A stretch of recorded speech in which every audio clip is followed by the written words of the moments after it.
Well, for months, our Better Call Bankit investigation exposed car dealers failing to transfer titles when they're supposed to. There's a time frame, leaving car owners stranded.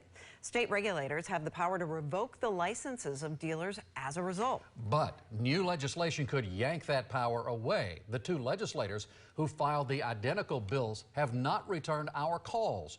So our consumer investigator Shannon Bankin went to Tallahassee to find them.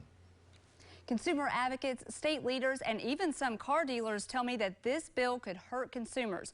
A lot of people are talking publicly about these bills, but not the two men who proposed them. I'm at Channel 8. I was here about the motor vehicle bill. Can you give me a few minutes about it, please? No, I gotta get into committee right now. Well, a lot of people are asking questions. I just wanted to find out why. Talk to Senator Wright. Okay, well, I understand it was his bill, but you proposed your own. No. You can't answer a couple questions about why? Same bill.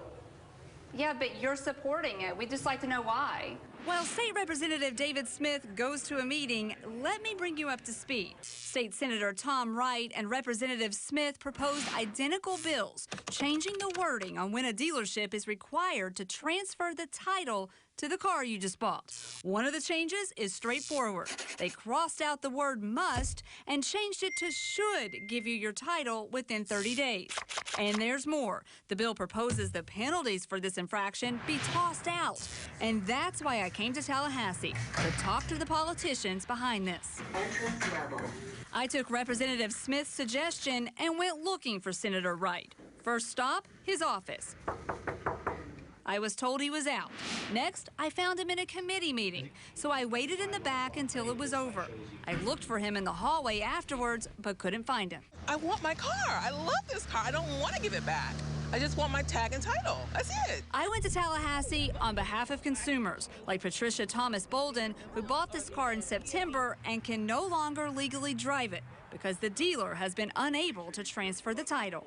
That's absolutely unacceptable, okay? As buyers, we have to have some assurity that we'll be able to drive our car within a timely manner. I've been trying to talk to our local delegation and it's not just the public who could be affected by this legislation. Hillsborough County Tax Collector Nancy Milan's office deals with car titles, and she serves on a state tax collector legislative committee that's working to stop the bills. the way the law stands right now, at least there's some repercussions. So if they don't follow, then the state can put a penalty or even revoke their license. So with serious concerns that this legislation could hurt the consumers these politicians represent, I waited until Representative Smith was out of his meeting and asked again. Call my legislative assistant. And Yeah, she'll set I just us up want to an know appointment why to you talk. decided to support this bill. Nobody's talked about it yet. It's unprofessional to come stick a camera in my face and ask me to explain a bill. Please make an appointment with my office. I'll be happy to talk to you. I tried. You haven't called me back. Don't you think it's unprofessional to not speak about a bill that you put your name on? Let's give him a minute to think about that. Call my office. Happy to talk to you. Well, I called the offices of both representatives again, and now 12 days later, they still haven't called me back. And while a growing number of people are speaking out against this bill, it has gained at least one more supporter, and that representative is in our own backyard, Democratic House Representative Andrew Lerner. He has signed on as a co-sponsor, and he hasn't called me back either. And politicians wonder why the people are so frustrated with politicians. This is a bill. Yep. They've sponsored it. You have a new co-sponsor out there in Brandon and Seffner, who's going to be up for re-election, last I checked, in 2022. He doesn't have time to respond to this as well? He hasn't responded to me, and when I talked with Nancy Milan, she told me that she did not know that we had a local representative. I told her that that might be her first call here.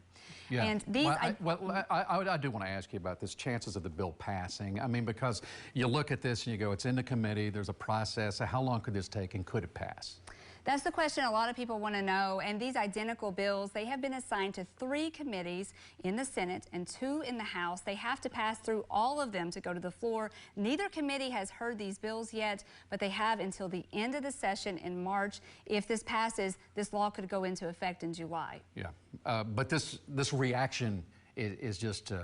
it's uncalled for. You'd think a politician would get out there, answer these questions. There are people hurting. They campaign on these promises, and yet they can't answer the questions that come their way. At least say why they support it. I know you're going to stay on it.